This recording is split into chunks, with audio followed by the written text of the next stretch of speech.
Muy buenas tardes. Bueno, buenas tardes para todos los asistentes a la sala virtual de la Fundación Excelencia, Liderazgo y Transformación. Hoy continuamos, viernes 1 de julio de 2022, con el análisis político, estratégico y con la idea de ir formulando ideas, valga la redundancia, para la construcción de un partido político en torno a objetivos nacionales y políticas de Estado. Nos hemos propuesto para esta jornada académica de esta tarde hacer una especie de recuento y de reconstrucción y de orientación de la forma como la misma sociedad está clamando por la construcción de un partido político que tenga esas premisas, que sea con objetivos nacionales, que tenga con políticas de Estado y que gravite alrededor de un plan estratégico. Entonces, comencemos por decir que las recientes elecciones que pasaron en Colombia, tanto de Congreso de la República como las dos vueltas presidenciales o la de balotaje, como llaman en casi todos los países del continente, dejan un mensaje claro, que es Colombia la que clama por un partido político diferente. No es un sector de la sociedad, ni una agrupación en particular, ni un grupo social en particular, sino es el país, es la nación, es nuestro Estado colombiano en toda su integridad, el que está clamando a gritos que aparezca alguien que no sea Chapulín Colorado y que nos dé un partido político diferente. Y para ser diferente, pues tiene que tener exactamente lo más esencial, que son los objetivos nacionales y las políticas de Estado. Y que a partir de esos dos lineamientos se tracen políticas de gobierno, planes, proyectos, programas, metas, tareas, y que se trabaje en todo el país. Entonces, quizás muchas de las cosas que vamos a decir hoy sean reiterativas, pero es que hay que formar esa cultura organizacional en torno a ese aspecto y en torno a la realidad que está viviendo Colombia. Comencemos por entrar a entender que para que haya democracia tiene que haber oposición, pero no la oposición violenta o virulenta, cualquiera de las dos formas, que acostumbra a hacer la izquierda armada y desarmada en Colombia, que lo mejor es desconocer completamente lo que tienen los demás partidos o los demás grupos y movimientos y acudir al uso de la fuerza y la violencia, porque no hay salida. Entonces, en esta primera medida, decimos que hay que hacer oposición. ¿Y por qué queremos decirles que hay que hacer oposición? Porque todo el esquema que se formó o que se articuló como consecuencia de las dos elecciones, de las dos vueltas de la elección presidencial y del Congreso, dejaron a Colombia absolutamente desnuda y desprotegida de algo tan necesario como es la oposición a un gobierno de turno dentro de un sistema democrático. Una idea de construcción política o social o cultural que no tenga oposición y que sea absolutamente impositiva, termina tendiendo hacia posiciones radicales o dictatoriales. Entonces no es una oposición per se, sino una oposición argumentativa, una oposición lógicamente que conduzca siempre a mejorías y a enriquecer ese debate tan necesario. Pero en Colombia, con todo lo que ocurrió, que ustedes lo conocen muy bien, nos queda la sensación de que estamos sin oposición y vamos a estar sin oposición. Y muy hábilmente el señor Petro viene utilizando la estratagema comunista del diálogo y de la concertación y de puertas abiertas, de dientes para afuera, porque es la misma posición de los comunistas y ahora en el poder con mayor razón. Y es que, claro, tenemos que negociar todo, todo lo que sea de ustedes lo negociamos, lo mío no, porque es que yo tengo la razón. Yo estoy aquí defendiendo un principio muy claro, entonces esa oposición no tiene nada que negociar conmigo de lo mío, sino tienes que venir a negociar lo de ellos para que sigamos avanzando en nuestra revolución hacia la toma del poder. Y dentro de esa lógica están manejando las cosas. Eh, ¿Cuál es la primera característica de una oposición lógica? Es que se hace con ideas y con doctrinas opuestas a las del gobierno, si es que en el caso del señor Petro tiene ideas o doctrinas, o lo que tiene es toda una estrategia de afiliarnos al socialismo del siglo XXI. Entonces enmarquemos dentro de ese campo que las ideas y las doctrinas del socialismo del siglo XXI son los contenidos programáticos del señor Petro. Y nos indica, como ya lo dijimos ayer y lo hemos dicho en estos días aquí en esta aula, es necesario reiterarlo, que Petro tiene su fijación, más que su concepto estratégico de la política, es en afectar a tres sectores específicos, contra los cuales guarda lo que los comunistas llaman el odio de clases o la lucha de clases, que son las Fuerzas Armadas, integrando policía y ejército, y Fuerza Aérea y Armada, y los demás organismos de seguridad del Estado. Ese es el primer bloque al que él tiene en la mira y es una fijación y hay que minimizarlo, aplastarlo y quitarle todo el poder, ya que ese bloque ha sido el garante para el resto del país de que el comunismo no se tome el poder. El segundo bloque al que hay que afectar muchísimo es a la empresa privada y a la propiedad privada, porque él tiene una visión marxista, así lo niegue y diga que no, que fue en su juventud, pero que su juventud era luchando por los pobres, que él nunca dijo que había que quitarle nada a los demás. Mentiras. Él tiene muy claro estatizar la economía y afectar a la empresa privada y a la propiedad privada. Por lo tanto, es un objetivo definido y es una fijación que él tiene en su forma de ser. Y en tercera medida, la otra fijación que él tiene es que con mentalidad dictatorial, como todos los dictadores, no quiere saber nada de los otros dos poderes públicos o las otras dos ramas del poder público, o sea, del poder jurisdiccional o judicial y del poder legislativo. No. Él quiere hacer lo mismo que Maduro, lo mismo que Lula en el Brasil, lo mismo que Ortega en Nicaragua y que la dictadura cubana. Tener copartidarios dentro de esas estructuras de poder de las ramas del poder público para hacer un solo bloque y todos trabajar alrededor del socialismo del siglo XXI, como ocurre en Venezuela, que había una asamblea elegida popularmente que estaba en contra de Maduro y le hacía oposición, o sea que estaba dentro del proceso de que hay una oposición que tiene ideas y doctrinas para contrarrestarlas de este lado. Para él no, para ellos no, simplemente es que eso es enemigo de una revolución y por lo tanto hay que desconocerlo y no se contienen en palabras altas, al contrario, alebrestan al pueblo, forman divisiones, arman su grupo y enfrentan a unos con otros y el primer paso para hacer ese enfrentamiento se llaman los subsidios, que van contra la economía capitalista y van contra la empresa privada y la propiedad privada. Entonces, cuando Petro dijo en campaña y después cambió de tercio, que lo dijo también cuando era alcalde de Bogotá y lo ha repetido algunas veces, que su política es que si una persona tiene dos apartamentos y uno está desocupado, no es para que lo arriende y devengue de ahí algún sustento. No, no, ese apartamento ya hay que ocuparlo con una familia que no tiene casa y a la que hay que llevarla ya a vivir. Así de fácil. Que si en el apartamento y la casa tiene 3 cuartos, porque ahí está el catastro lo dice, y de acuerdo con el censo, dice que ahí no vive sino una persona y que las otras 2 habitaciones están desocupadas porque ya se fueron los hijos de la casa, entonces hay que ocuparlas con una familia o quien necesite.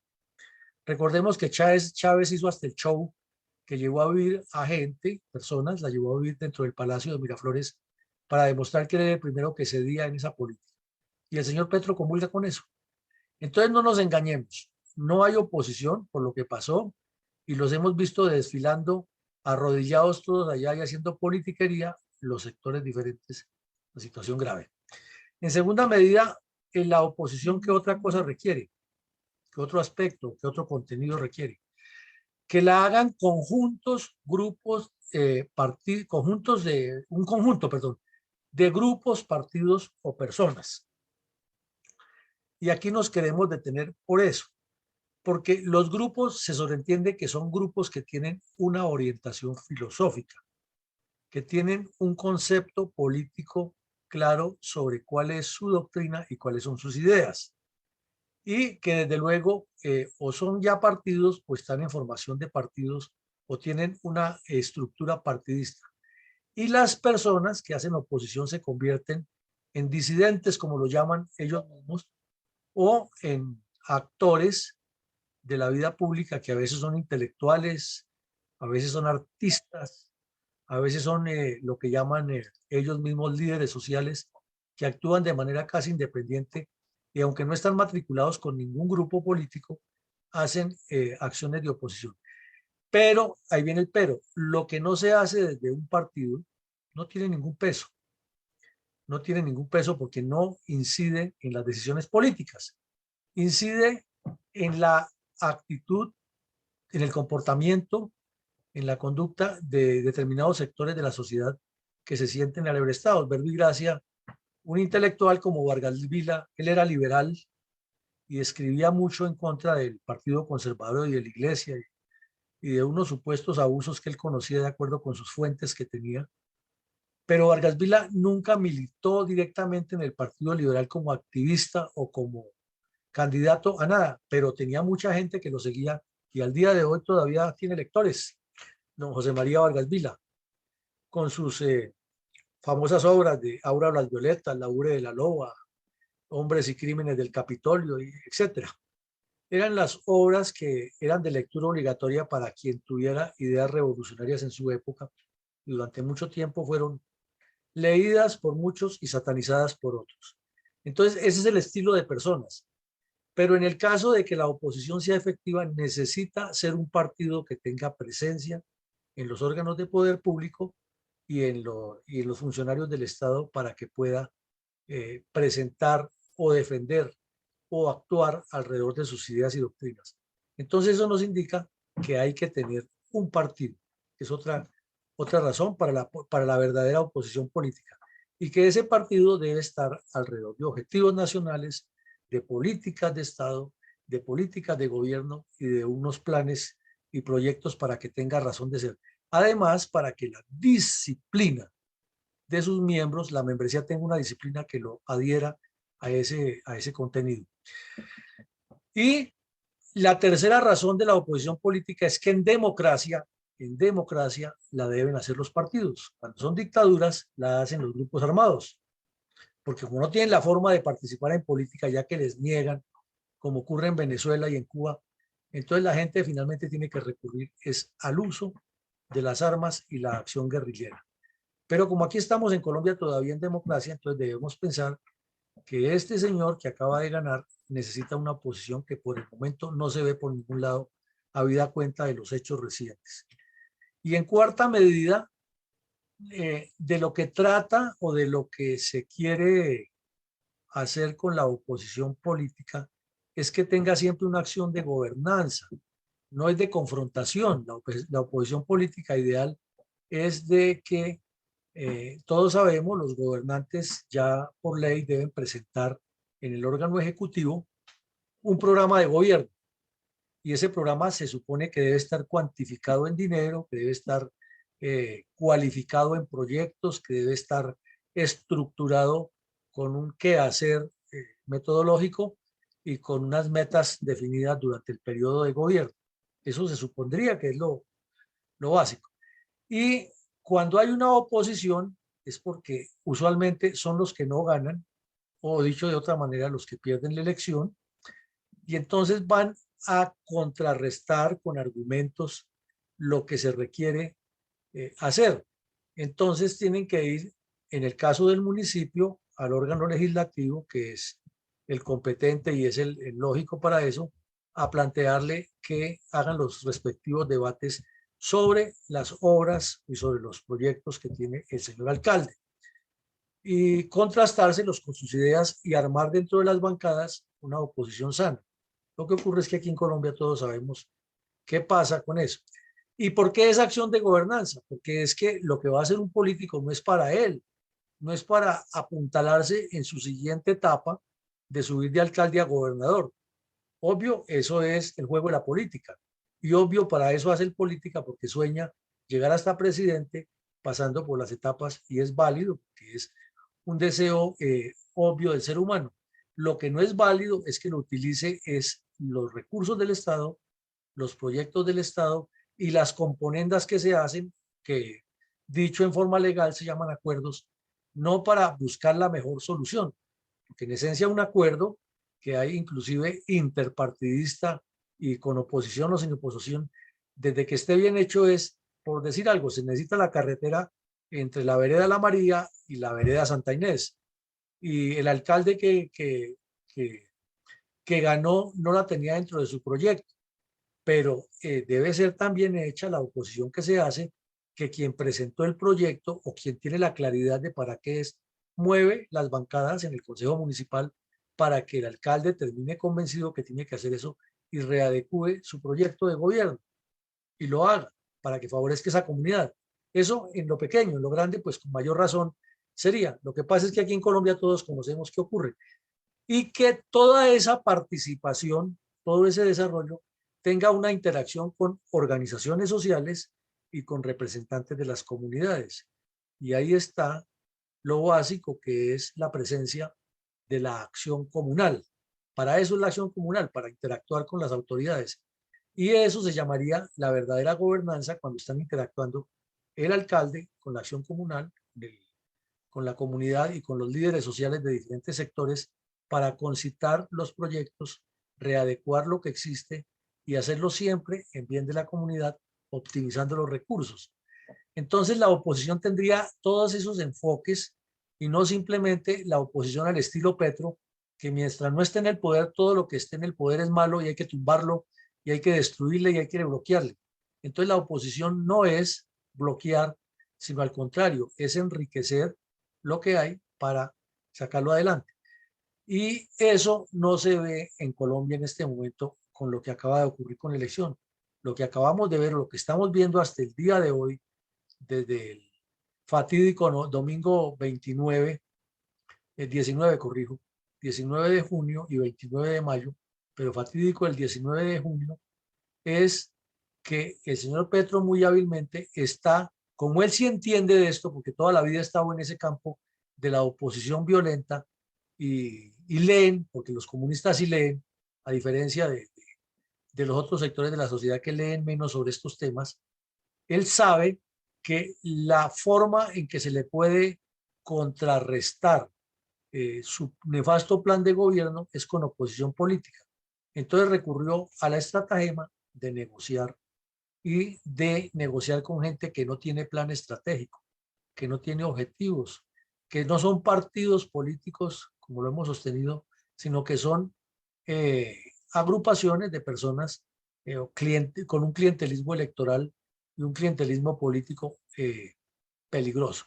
Entonces, este primer punto, lo que queremos dejar aquí en la idea es que es improrrogable, es ineludible y es imposible de soslayar o dejar a un lado que este gobierno necesita una oposición, pero no esa oposición politiquera y oportunista que ya están diciendo unos y otros, inclusive algunos que han venido por estos lares, por estos espacios virtuales, diciendo que es que yo voy a hacer una oposición reflexiva y lo que están es vendiendo la idea de que yo estoy en el otro lado y voten por mí en la próxima, porque eso no es, ni es oposición, ni es de gobernanza, ni es política, sino es parte de la corrupción que nos ha caracterizado y de la mecánica que los políticos tradicionales, incluidas la forma de hacer política de la reserva y la fuerza pública, creen que es la manera adecuada.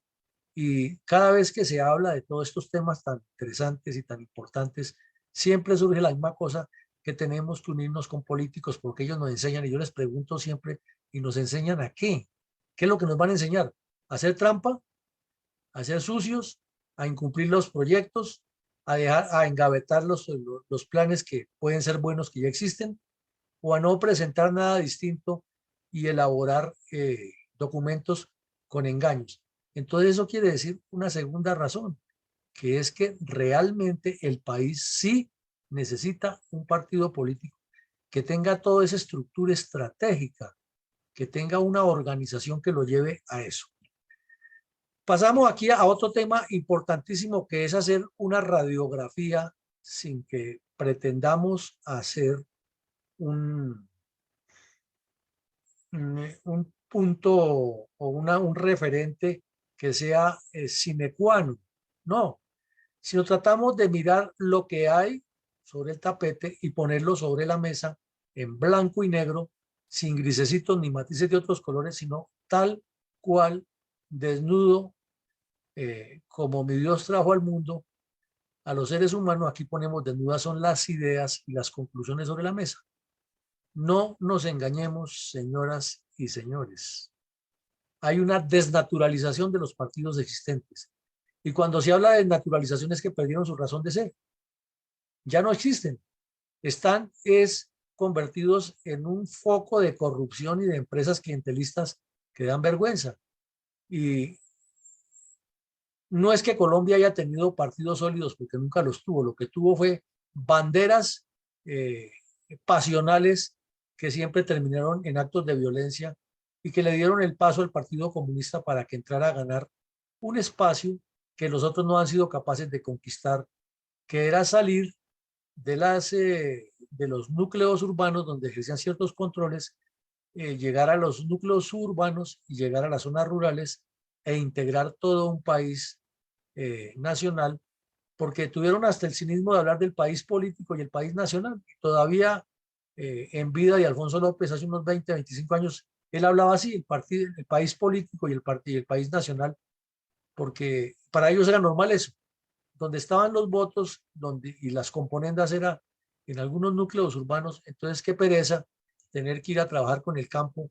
Si los campesinos allá, los que son finqueros, guardan su forma de ser a la antigua, la chapada a la antigua, y esto va bien ahí mientras el ejército vaya y combata a esos bandidos que se levantan por ahí en armas.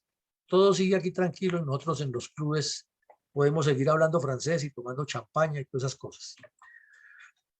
Bueno, otra cosa que hay en este momento, que no lo podemos negar, es que hay una pobreza estructural de una cosa que apareció ahí, un embeleco que se llama la Liga Anticorrupción. Y fue el embeleco de un señor con algunos recursos financieros y con un discurso bien barato y populachero que fue cogiendo fuerza y ayudó a que bloqueara a un candidato que tenía mucha más propuesta y mucha más claridad que él frente al Estado. Y perdió porque es que no tenía proyecto, no tenía equipo de trabajo. Ahí ya le aparecieron unos defensores de oficio diciendo que tenía un proyecto de 35 páginas y eso era nada y lo mismo, nada. Entonces, nos tocó votar a los colombianos en segunda vuelta contra Petro. No se votó por el señor Hernández porque realmente ni su edad, ni sus ideas, ni su comportamiento, ni su comunicación, ni nada tenía nada bueno para el país ni novedoso, pero era menos malo que Petro en el sentido de que no estaba alineado con Venezuela ni con el socialismo en teoría. Ya con sus últimas actitudes demuestra cada vez más lo que dijimos en alguna entrevista en Cable Noticias, que tiene mucha más similitud con el demente Goyeneche de los años 60, el famoso candidato de los estudiantes de la Universidad Nacional, que con una persona que tuviera la capacidad para gobernar el Estado. Y así era imposible que Colombia, habiendo llegado tan bajo, pudiera tener un futuro claro de uno o de otro. Entonces, en ese campo, la pobreza estructural es terrible. 10,5 millones de votos, más o menos, más otros que no votaron, que podrían estar ahí, que es un capital impresionante para hacer oposición seria, está completamente perdido.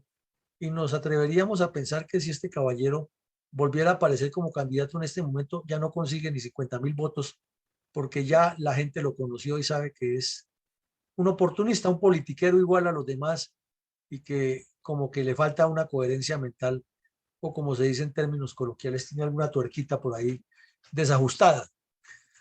Entonces, esa es la realidad de la supuesta oposición que había. Otro grupo que es peligroso, es una mezcolanza peligrosa, es lo que se llama el pacto histórico. Tal vez ustedes han oído o han leído, que en algunos otros medios lo hemos escrito, haciendo una comparación un poco mm, ácida. Y es que el pacto histórico parecería ser como una especie de alcantarilla donde se reúne la miasma de todo lo peor que tiene la colectividad política colombiana, todas las aguas negras de lo peor de la política colombiana hicieron mezcolanza y se juntaron en una sola alcantarilla o en un solo retrete que se llama el pacto histórico. Y esa mezcolanza es peligrosa porque allí están todos los populistas, todos los corruptos, todos los oportunistas que han depredado el país, haciéndole el juego a un comunista que sí sabe para dónde va. Y resulta que no es nada nuevo, no estamos descubriendo aquí que el agua moja, sino que estamos reiterando lo que enseñaron Lenin y sus sucesores, de los multiplicadores del leninismo, es que hay que aprovechar las debilidades del enemigo de clase, o sea, de la oligarquía, vincularlo, hacer alianzas con ellos, ganar espacio, irlos haciendo a un lado y como el gusano del cadáver que esté en descomposición, compartir todos el botín y luego finalmente hacer el festín con el cuerpo en descomposición y luego los gusanos más fuertes van acabando con los que quedan hasta que por fin desaparecen todos y ya queda un nuevo esqueleto que es lo que el resumen del cadáver. Entonces, aquí tenemos también que ese es más o menos el peligro de este grupo del pacto histórico, porque hay un sector comunista que la tiene muy clara y que sabe para dónde van, están utilizando el diálogo como una trapacería y están manejando una tesis leninista que no es nueva, basta con leer las ideas de Lenin y de los demás comunistas, y está escrito, lo tienen escrito y además lo multiplican. Hay que hacer alianzas con la oligarquía para irla descomponiendo por dentro.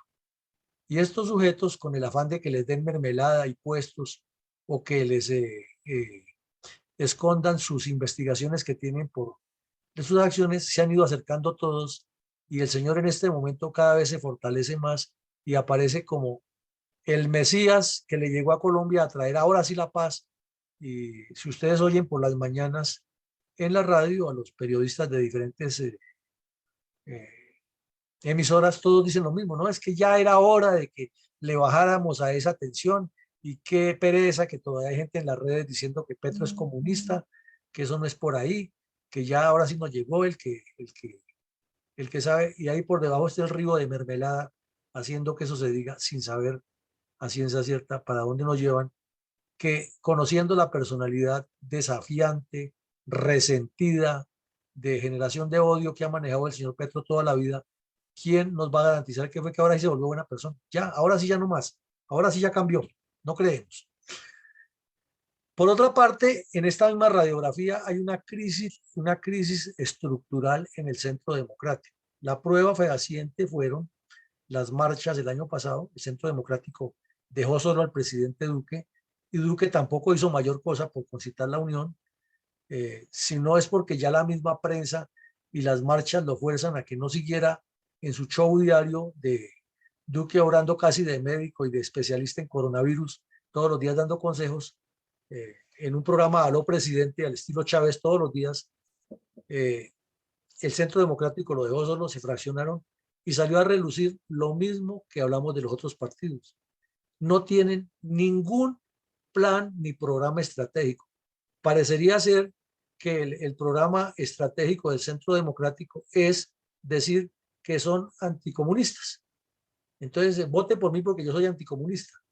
Y personajes como José Obdulio Gaviria, de muy poca catadura, encabezando eh, posiciones en el Congreso, sin nada distinto a decir que es que los comunistas son malos, pero ningún megaproyecto, ningún proyecto serio de desarrollo nacional, de integración de lo que López llamaba el país nacional y el país político, ningún proyecto serio de educación constructiva, y parece que el doctor Uribe, que tiene muy claras muchas cosas de estas, se agotó, se fatigó de tanta cosa y de tanta intriga y de tanto odio que le tienen, y como que fue perdiéndole también la fe a Duque y a los demás, y los fue dejando que se agarraran ahí, pero sin embargo, ese instinto que lleva, ese animal político que lleva por dentro, lo hizo actuar varias veces hasta en la elección del candidato que para él y para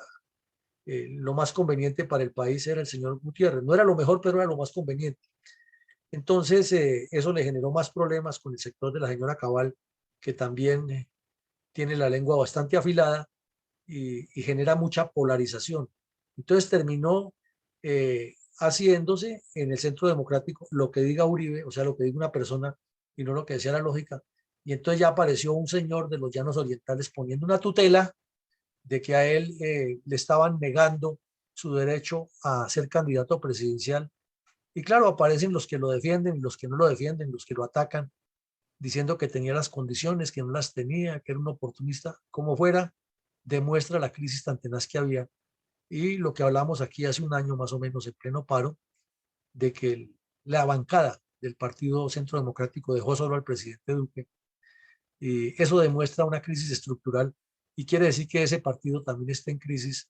Y si no ocurre un milagro, porque no hay otra forma, eh, para las elecciones del 26 estará casi al borde de la extinción y dejando que el señor Petro se reelija y haga lo que él haga. Y si miramos en esa radiografía, hay en todos los partidos un caudillismo y no una dirección colectiva. Y es una enfermedad de los colombianos, lo hemos dicho aquí mil veces.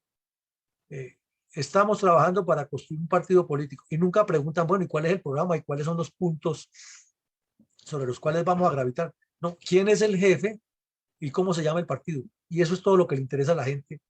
Y, ay, está en la derecha, sí, claro. Ah, no, es que eso es lo que hay que buscar, una vaina que sea de derecha para que los comunistas no se suban. Y entonces llegamos a la nimiedad, a lo poquito, a lo barato que nos tocó en la elección pasada. Votemos por el señor de Bucaramanga para que no gane Petro. No, que el señor no tiene ningún proyecto, sí, pero es que ese no es del lado de Petro. Y entonces después eso se arregla, es el cuento de los colombianos, ¿no? Hagámosle por ahí que eso ahí después aparece quien arregla.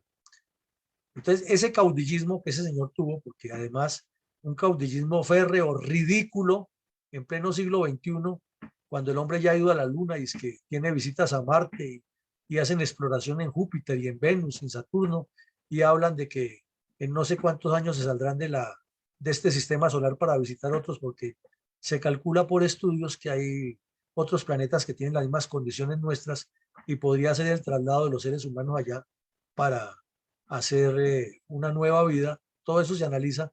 Mientras el mundo anda en esas dimensiones, aquí en estas dimensiones tan baratas y tan peligrosas para la continuidad de nuestro país. Entonces, no hay una dirección colectiva en ninguno de los partidos, y ninguno es ninguno. Y ahí vemos como el Partido Conservador, que se suponía que es el de las ideas de la defensa cristiana y otras cosas en Colombia, completamente plegado al señor Petro, como se plegaron a Juan Manuel Santos por la corrupción y por la repartición de mermelada y de puesticos y de contratos. Así, una democracia tiene que llegar a fallar y a caerse, como lo advirtió Jean-François Rabel en su libro Así terminan las democracias. Y hemos analizado aquí en otras videoconferencias, en otros análisis, que la falta de objetivos nacionales, de estrategia, de visión de Estado, de políticas de Estado, de concepción de estadista, de concepción de estratega, radica en que el sistema tiene un poco de grietas, y las hemos mencionado, que la corrupción, que la ineficiencia de la justicia, que la forma tan piramidal en que está organizada la sociedad y la distribución del ingreso y otros temas que son ya recurrentes, pero que una persona que esté en política tiene que estarlos manejando. Y esas grietas han generado otras grieticas chiquitas que se van abriendo y entonces las grietas se van multiplicando y todo el muro, el soporte de la democracia, está en este momento agrietado, y si los partidos, que deben ser los pilares que hacen que ese muro esté fuerte, y lo que hay sobre ese muro, todo el edificio, están en esas circunstancias, pues lo que tenemos es un castillo en naipes, que de pronto viene un ventarrón y se lo lleva al suelo, y después de los ventarrones viene lo peor, porque vienen las pestes, las plagas, y se levanta sobre esos escombros todo lo malo, revive toda la hierba mala, que ya no está el jardinero que la limpia, porque todo eso desapareció. Entonces, esa es la forma como los comunistas aprovechan esas grietas, y eso indica que si a este señor, volvemos al punto anterior, no se le hace una oposición, vamos a seguir dándole la patente de corso para que nos lleve donde él ha querido siempre, y haciendo lo que le da la bendita gana. Y finalmente, todo eso nos dice que hay un deseo popular de una renovación política, y ponemos dos casos concretos. En 2016, cuando la gente dijo que no y otros que sí, el país se polarizó y los politiqueros de siempre aprovecharon el papayazo para sacar ventajas.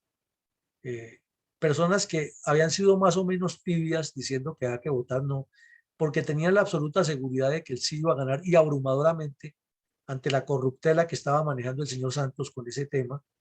Entonces decían que había que votar no, pero eran muy tibios. Y no fue sino al otro día que triunfó, no, la misma noche que triunfó el no, inmediatamente le aparecieron tres dueños. El señor Ordóñez, la señora Marta Lucía y el señor Uribe aparecieron siendo, sin que nadie los nombrara, porque no recordamos que se haya reunido ninguna organización colombiana a decirles, nadie los nombró. Ellos aparecieron y dijeron, es que nosotros representamos al no. Y los colombianos, como no tenemos esa cultura, como no tenemos objetivos nacionales, como no tenemos proyectos de Estado ni políticas de Estado, bueno, entonces que vayan ellos allá. Y tomaron una decisión grandísima, agregarle 13 páginas al mamotreto de 297, y quedó de 310. Esa fue la gran solución que tuvo ahí, y buscar la candidatura que finalmente fue la de Duque. Entonces, en ese momento, cuando la gente votó no estaba diciendo que queremos al uribismo o no queremos al uribismo. La gente lo que estaba diciendo claramente era, no queremos más ni a las FARC, ni al EPL, ni al M-19, a ningún bandido de esos, pero tampoco queremos ni a Santos, ni a Vargas Lleras, ni a los Gómez, ni a los López, ni a los Lleras, ni a nadie. Eso era lo que estaba diciendo el pueblo con ese no. Y entonces ustedes dirán, pero el sí hubo harta gente que votó, quiere decir que hay gente con las FARC. Tampoco. La gente lo que fue engañada por el señor Santos con su discurso populachero y con el asistencialismo de los mercados y de la compra de conciencias y lo que saben hacer los políticos corruptos, de que era necesario decir que sí para que la guerrilla no siguiera atacando el país, pero no de gente que está ni con la guerrilla ni nada. Y si nos trasladamos 4 años después, pasó exactamente lo mismo. El país votó contra Petro, una buena mayoría, un 50%, votó fue contra Petro, no por el señor este de Bucaramanga, no, votó contra Petro. Y entonces volvemos a aplicar la misma lógica. Uy, pero es que Petro tiene muchos seguidores porque la gente, los jóvenes y tal, tampoco. Son gente que está engañada por ese populismo, porque el señor Petro es muy bueno en la estrategia de destruir y de generar todo ese proceso electorero a favor de incendiar y de crear en la mente de la gente ese odio y ese deseo de cambio exacerbado, pero no tiene ningún proyecto de Estado. Y la prueba es que a todos los que criticaba por corruptos los está nombrando en los cargos para poderse sostener, y que lo dejen hacer lo que él quiere con la constituyente. Entonces quiere decir que la gente votó por el señor Petro, la gran mayoría, no porque creen las ideas comunistas, ni siquiera porque le han lavado el cerebro en los colegios o en las escuelas. Eso influye, claro que influye. Es porque no hay claridad política, que es lo que le ocurre al país. Entonces esa radiografía nos muestra y concita una sola cosa: hay que hacer un partido que le haga oposición al señor Petro, que tenga objetivos, que tenga políticas de Estado, que tenga proyectos y que los jalone y los esté dirigiendo con un gran equipo de personas que piensen lo mismo y que no estén pensando en hacer parte de esa componente.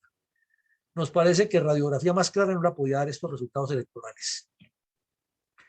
Bueno, Ahora ya lo hemos visto aquí, lo vamos a ver muy rápido, insistir en estos aspectos. El partido político es una empresa y esa empresa debe tener un plan de desarrollo o un plan de acción o un plan estratégico, como lo queramos llamar, permanente, permanente, y se debe revisar y debe tener sus controles internos.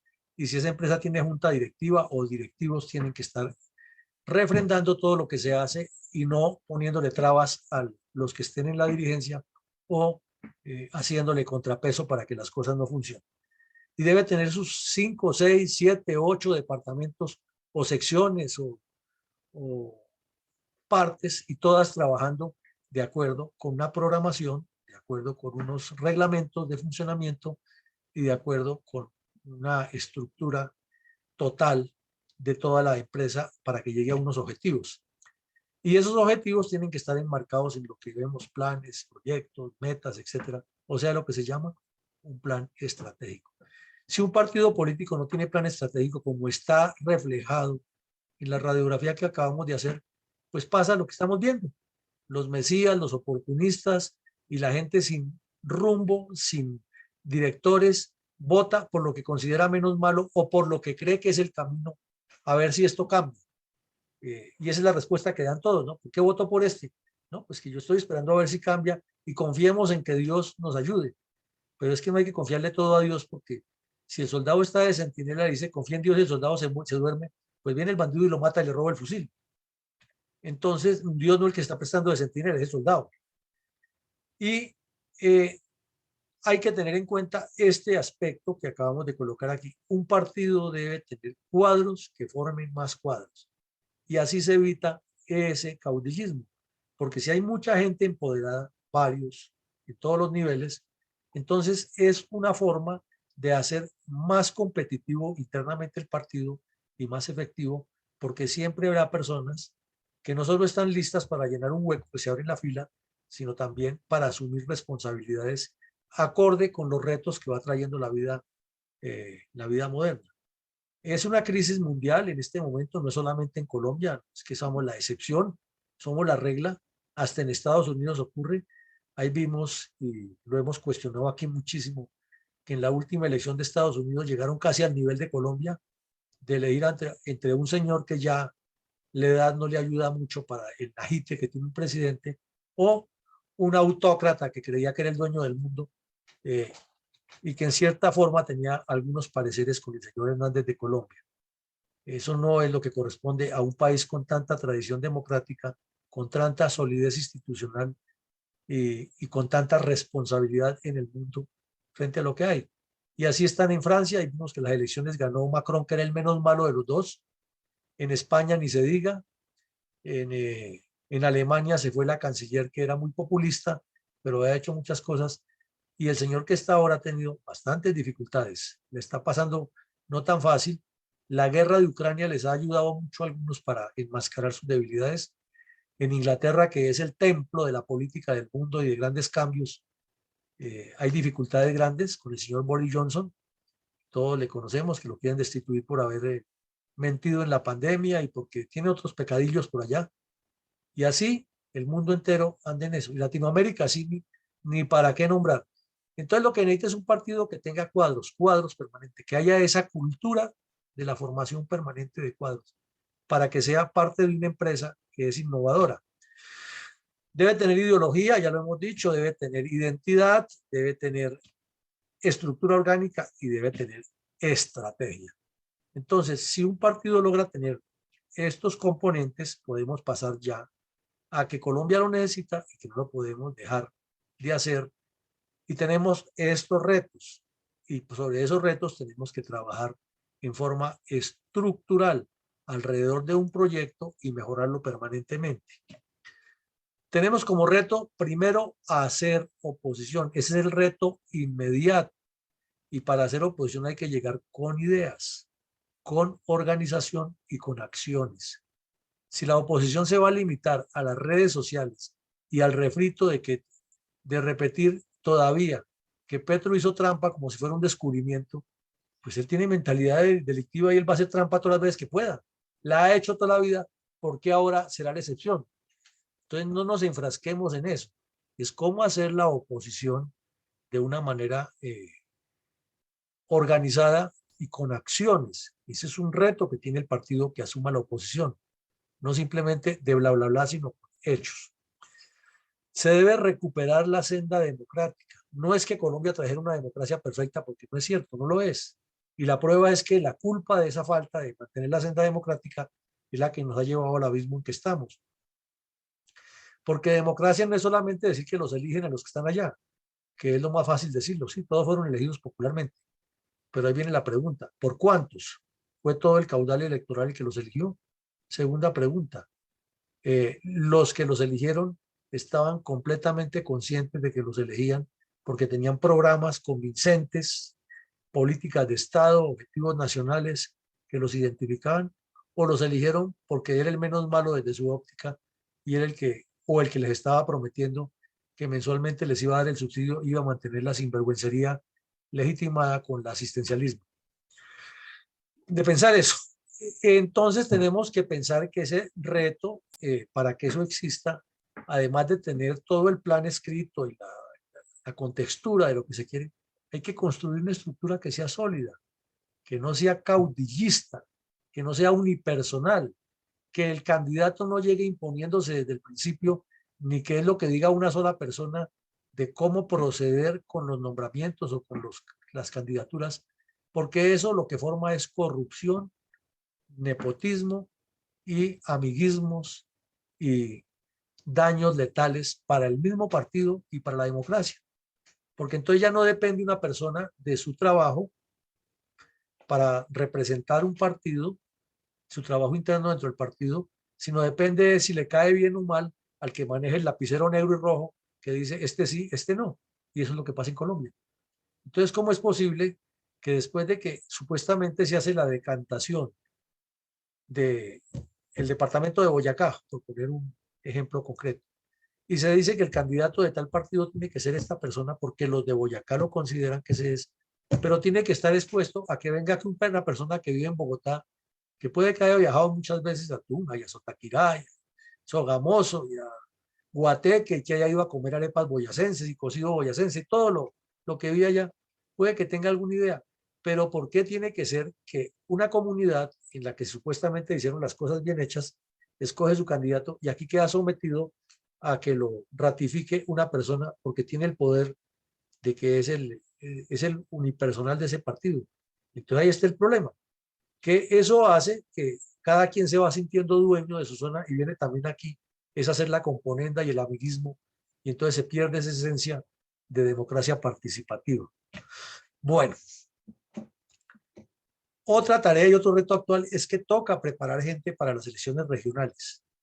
Eh, y esas personas tienen que estar empoderadas en muchos aspectos de lo que es la administración pública regional y departamental, de que estén alineados con lo que quieren las comunidades.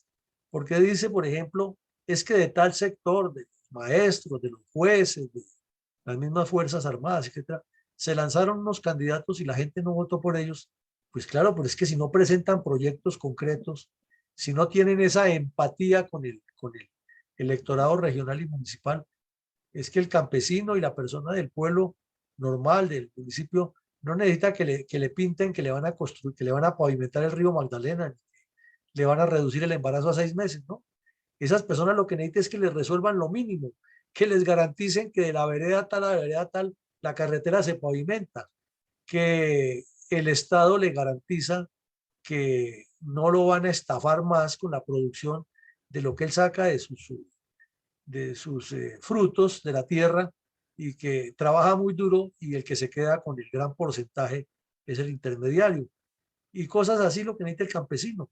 El señor de la señora que vive en el pueblito de buen clima, por allá, alejado de este mundanal ruido de las ciudades, lo único que quiere saber es que el día que se enferme en el hospital haya, como dicen los campesinos, quien la atienda y que el doctor le recete la medicina que necesita. Pero ella no quiere salirse de allá, ni quiere venir a vivir aquí, ni a engrosar los cinturones de miseria, ni a ser parte de los agites de las ciudades, ni a que la roben, ni a que le esculquen la cartera, ni que la manoseen en el Transmilenio. Esa señora no quiere eso, ella quiere estar allá. Entonces, hay que preparar a estos candidatos a las elecciones regionales, es a que piensen que esas regiones se desarrollen, que los muchachos tengan acceso a la tecnología, que se queden explotando el campo, que se desarrolle y se fomente la agroindustria para que el país crezca, crezca la economía y crezca el nivel de vida. Si preparamos candidatos a las regiones, sobre todo en esos campos de la agroindustria, del deporte, de la ecología, de la recreación y del turismo, pues vamos a tener unos líderes regionales muy buenos que quieren su región y que no van a querer salirse de allá porque saben que ya tienen su buen fortín burocrático o su fortín electoral mejor y están haciendo por su región y van a hacer cada vez lo mejor. Pero si les vamos a ir a prometer que hágale por aquí que el próximo cargo yo lo llevo es para la gobernación y de ahí para allá, entonces vamos sacando a la gente buena de las regiones y no vamos llevando lo que se debe llevar allá, sino haciendo que vengan a usar lo que hay aquí y es como un juego en el cual se desgasta la sociedad. Entonces es cuestión de pensar en la región y hacer líderes más fuertes. Y lo mismo, el otro reto que tiene el partido que se enfoque en esto es preparar constituyentes. Y esos constituyentes es porque es obvio que se dice que lo que se repite se va volviendo atrayente, pero es que no nos engañemos. El señor Petro va a ser constituyente. Entonces ya aquí no podemos obrar de buena intención, sino es mirar cuál es la capacidad de más probable adopción del señor Petro y esa es la constituyente, porque es lo único que le garantiza sostenerse como él quiere y, y quedarse ahí, quién sabe por cuánto tiempo. Y lo está demostrando con todo esto que estamos analizando de la memoria histórica y de la Comisión de la Verdad y esto del diálogo y dándole mermelada a todos, utilizando la táctica leninista de aflojar al enemigo por dentro, que fue lo que utilizaron los bolcheviques con los mencheviques durante la Revolución Rusa. Les recomiendo que se miren y remiren, que ahora no hay necesidad ni de leerlo porque hay unos videos fabulosos en YouTube, todo lo que tenga que ver con la Revolución Rusa y se dan cuenta que es la mecánica de meter esos caballos de Troya uniéndose a los que están supuestamente al otro lado, pero con el afán de robar y de vivir sabroso, se unen hasta el diablo y el diablo les mete el gol y los mete en la séptima paila del infierno. Entonces toca preparar a los constituyentes y toca preparar esas elecciones regionales buscando esos conceptos, pero eso hay que construirlo ya, ya y hacerle y multiplicar. Y hay que preparar también los candidatos para el Congreso del 2026 y llevar personas que tengan esa claridad, que haya las suficientes damas para que se pueda construir o mejor registrar las listas y para que se lleven los proyectos de Estado que necesita el país. Difícilmente este gobierno va a aceptar proyectos que tengan que ver con desarrollo capitalista, porque su enfoque es antes al contrario, es estatizar todo. Entonces él si se le dice que vamos a construir o proponerle, por ejemplo, una obra que es necesarísima, un aeropuerto internacional al estilo de Houston o el de Atlanta o el de Miami o el, el, el, el F. Kennedy de Nueva York, de ese estilo necesita un aeropuerto que quede en el corazón de Santa Marta, Barranquilla y Cartagena y que tenga 3 autopistas, pero autopistas, no esas trochas pavimentadas que tenemos aquí en Colombia, sino autopistas de 8 carriles a cada lado con esas bermas espectaculares y con esos puentes que las cruzan por encima y no permiten que se baje la velocidad, a unir esas 3 ciudades, inclusive llegando hasta Valledupar y Riohacha. Eso es lo que necesita el Caribe. Pero a este señor eso no le va a sonar porque él va a pensar es en estatizar todo eso, que montar el transporte, que la no sé qué, y eso no funciona así. Simplemente no funciona así, porque eso es lo que se convierte en un foco de corrupción y un contrato que valga 10 pesos termina valiendo 100.000 y todavía no alcanza la plata para resolverlo. Entonces, ese tipo de proyectos tenemos que seguirlos, o tiene la oposición que seguirlos madurando y seguir construyendo al mismo tiempo que le hace oposición eh, dentro de todo el manejo político y le impide que haga todo lo que él quiere, toca estar trabajándole a esto. Entonces es un equipo de trabajo constante que tiene que tener unos sentidos mucho más amplios de lo que tiene un comportamiento normal para sacar adelante este proyecto. Y también mirando a ese nivel estratégico, es que un objetivo tiene que ser que en las elecciones del 26, que es en las únicas que se saca personería jurídica, de aquí en adelante se consolide, a menos que haya una constituyente, como casi estamos seguros que la va a haber, y en esa constituyente quede claro cómo se maneja un nuevo concepto de personería jurídica para los partidos. Pero tendría que ser algo manejado de tal forma que favorezca los intereses de esta colectividad que va a estar empeñada en ese proyecto. Y ya vamos llegando al final. Entonces el método sugerido, que no todos lo han escuchado, es que existe la Fundación Excelencia, Liderazgo y Transformación como un ente que va a hacer un trabajo social permanente y que queremos que todas las personas que vienen aquí, y que soy muy reiterativo, y ya algunos dirán que es hasta cansón, no se dediquen solamente a venir a escuchar aquí y luego pedir la palabra para que los oigan y para que queden en un video grabado y luego los vean en las redes y contarle a los amigos, mire, es que yo opine tal cosa. De eso no se trata. Es de que se comprometan en ese trabajo social, pero que se vea con hechos. Y ese trabajo social se va acumulando en las redes ahí sí, y en la página web de la fundación, y va quedando visible. Entonces no estamos hablando de hacer política todavía porque la ley no lo permite. Entonces estamos haciendo un trabajo social con personas que están vinculadas a una fundación. El día que ya llega la fecha autorizada para hacer política, esa persona se quita la gorrita y se quita la camiseta de la fundación y se pone la gorrita y la camiseta del partido y va allá y habla si es que tiene intención política o quiere presentar a alguien que lo va a representar, y la comunidad por sí sola le va a responder. Pero eso se requiere ponerle ganas y no sacar disculpas baratas, que es que yo no tengo recursos, que es que yo voy a hacer lo posible por conseguir a otro, que es que fue que, pero que es que aquí y allá no. Hay que hacerlo y hay que hacerlo con hechos. Y los hechos quedan demostrados con la prueba fotográfica y la prueba fílmica, se ponen en la red y eso va multiplicando. Pero hay que hacerlo y no es esperar, no es que como de la fundación no han dado ninguna orden, no, es que ya está montada la fundación, este trabajo, simplemente propóngase, consulta y lo hace y trae el resultado.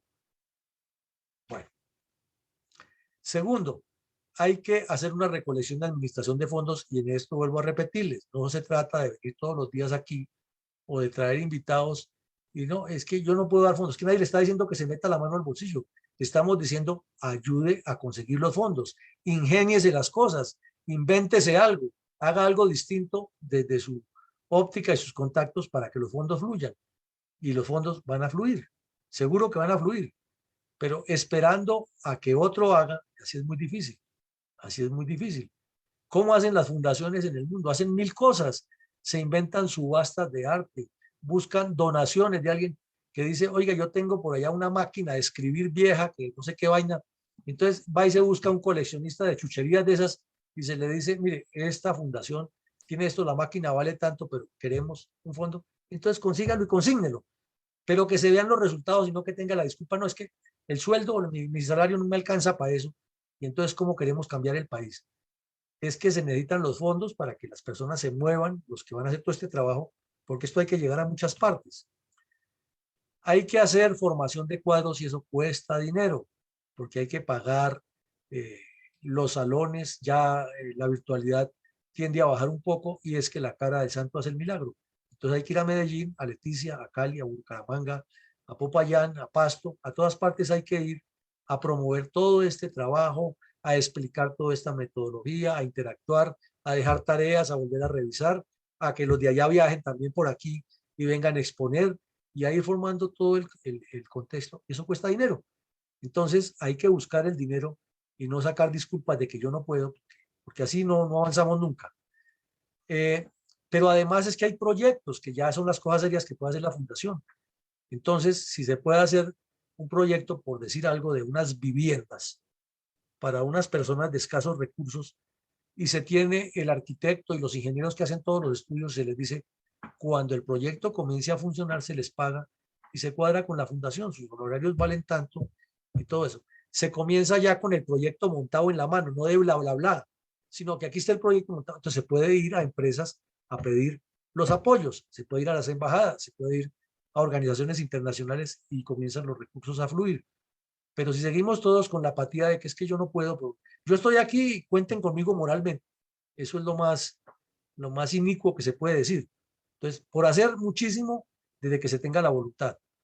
Y todo este periodo nos obliga a ir haciendo la estructuración del partido político. Y una vez más, y permítanme que sea cansón con eso, sin candidatos desde el principio. Aquí el que quiera llegar a hacer el trabajo de la formación del partido tiene que llegar a trabajar como un obrero, porque llega pensando que ya es el candidato y que los demás lo tienen que seguir. Ese ya nos mató el proyecto por ese lado. Por lo menos en el sector donde él está, ya está generando resistencias. Ni esas vivezas de que vamos a organizar y desde aquí administramos una persona que aparece en paracaídas y dice, entonces administramos y decidimos por quién hay que votar y por ahí vota la reserva. Pues ahí va a tener choques. O las vivezas de que convoquemos la reunión y entonces aparecen 50 aspirantes a ministros de defensa acompañando al candidato, pensando que cuando cada uno le suba a la tarima, el señor candidato está muy pendiente de tomar nota a ver cuál va a ser su próximo ministro de defensa de esos. Y ahí estamos matando la gallina y los huevos de oro. Estamos perdiendo tiempo, perdiendo recursos y no haciendo lo que toca hacer, que es construcción. Construcción. Esto es un constructo.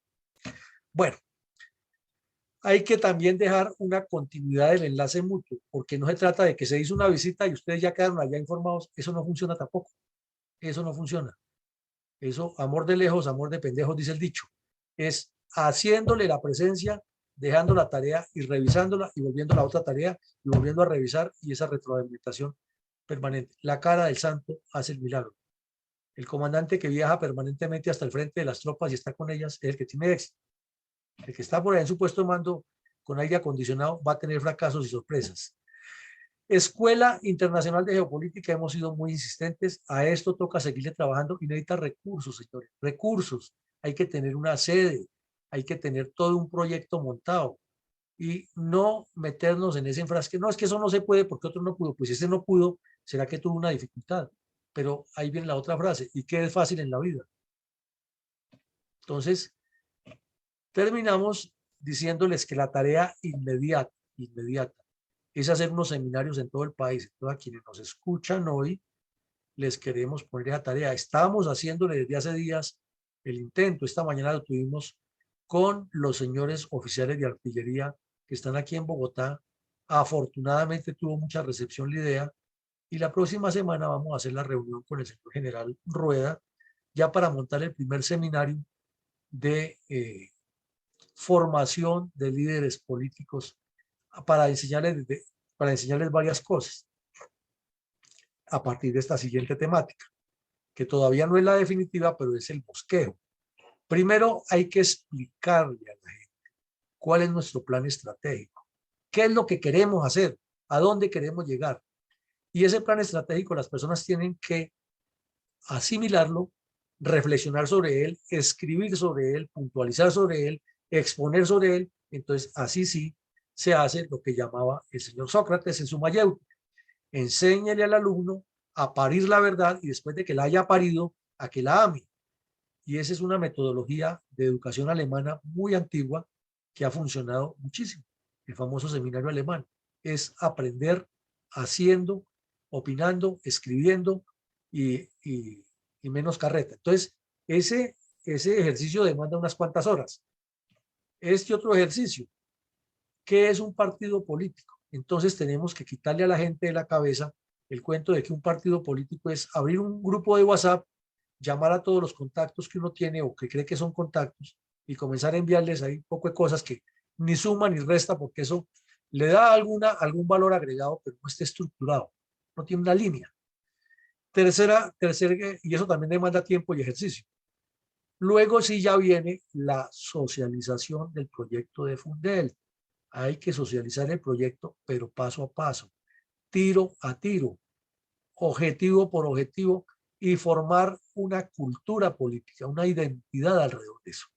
Luego, la organización de los equipos de trabajo y la asignación de responsabilidades a partir de los 10 o 12 o 11, no recuerdo exactamente cuántos tenemos, equipos de alto impacto con responsabilidades, con tareas y con propósitos. Todo esto se ve muy fácil, pero se requiere voluntad, compromiso, comprometimiento. Entonces, como vemos, todos los que asistimos aquí todos los días tenemos muchas cosas por hacer, poquitas, pero sumando muchos esfuerzos podemos llegar a que esto sea una realidad, porque lo que viene para el país está demandando el concurso de personas que quieran cambiar. Y como siempre, tareas, tareas siempre y tareas que se revisan, se reciclan, se mejoran y hagan. O sea, haciendo y controlando. Y por último, la evaluación que es necesaria en todo proceso y reevaluación. Entonces, hoy también estoy hablando con una señora que es la esposa de un señor general de la policía, tiene un buen grupo. Nos vamos a reunir la próxima semana con ella y el coronel Caicedo y otras personas que tiene. Le llamó mucho la atención esta idea y también probablemente comenzamos con ellos. Pero es que esto es para no parar, porque ¿cuál es el propósito? Que los que salgan de ese seminario y ya se van formando, quedan empoderados para ir a multiplicar dentro de una sola línea lo que se quiere y así se crece como creció el cristianismo y como crecen las religiones. Y finalmente, les recuerdo, anoten ese número para que promuevan cómo es que se consiguen los recursos, porque lo que aquí viene o lo que estamos presentando hay que llevarlo a cabo con recursos, no con las disculpas. Disculpas no, recursos es lo que necesitamos. No le estamos pidiendo a la gente que nos dé disculpas, le estamos pidiendo que nos dé ayuda para conseguir los recursos. Entonces, creemos que de esta manera las cosas cambiaron, las circunstancias nos las pusieron. El año pasado habíamos explicado más o menos lo mismo, era el mismo propósito, pero no la creíamos.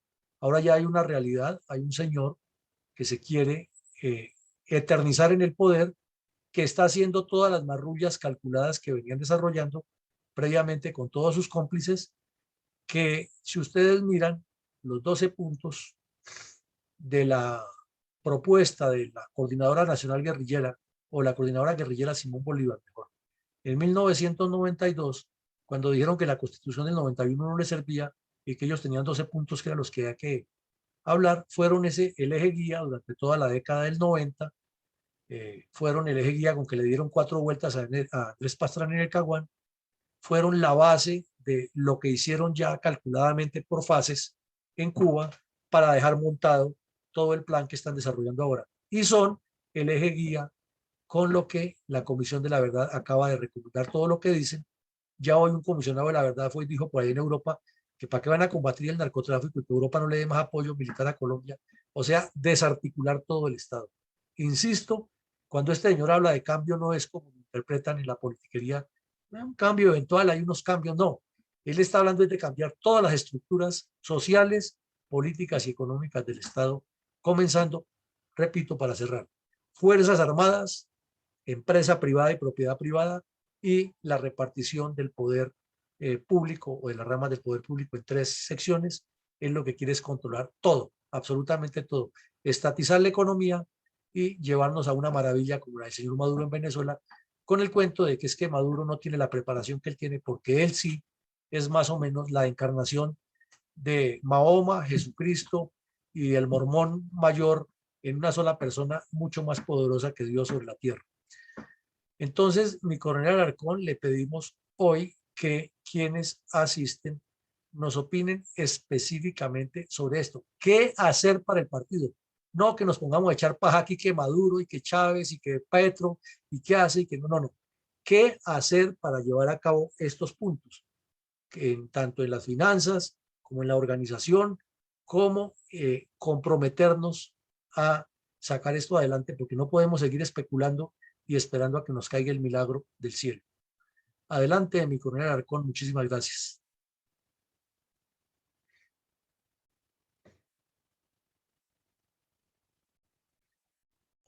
Mi coronel Alarcón debió retirarse por una necesidad familiar.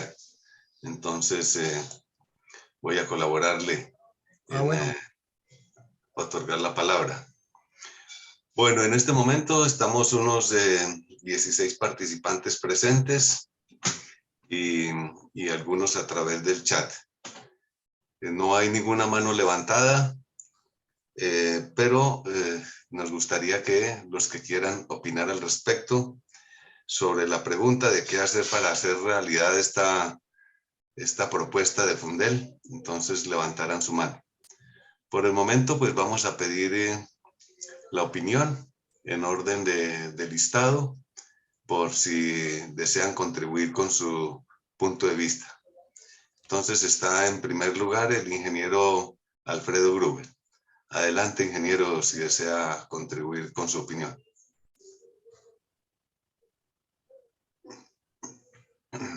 Por supuesto, mi coronel González. El reto es enorme. La dedicación que hay que ofrecerle a la formación de este partido, con todas sus ramificaciones, como lo ha escrito el coronel Villamarín, requiere por lo menos de una dedicación casi completa, porque aquí hay que viajar a la zona. Yo creo que hay que hacerlo. Es que hay que hacerlo, es una necesidad, sobre todo pues porque tal como lo sabemos, los partidos tradicionales están destruidos, es que los arrasaron y no van a revivir porque no hay confianza en todos esos años que tuvieron en el poder. Entonces, la población está buscando un verdadero cambio. Por supuesto, el cambio que viene con este sistema no es lo que todos quisiéramos. Es un cambio que va a ser muy doloroso. Yo no creo que Petro va a hacer muchos cambios durante el primer año hasta que logre la constituyente y asuma el poder completo. Y entonces así entrarán en vigencia todos sus planes e ideas relacionadas con el control total del Estado. Tal como lo hicieron Chávez y como lo hizo los cubanos, Fidel Castro, y lo están haciendo otros países, Daniel Ortega. De tal manera que esto ya, y estoy totalmente de acuerdo con el coronel Villamarín, bueno, esta es una oportunidad para poder salvar a este país ante las amenazas tan serias que se nos plantean en el futuro próximo. De tal manera, pues, que me parece un proyecto retador, un proyecto al cual hay que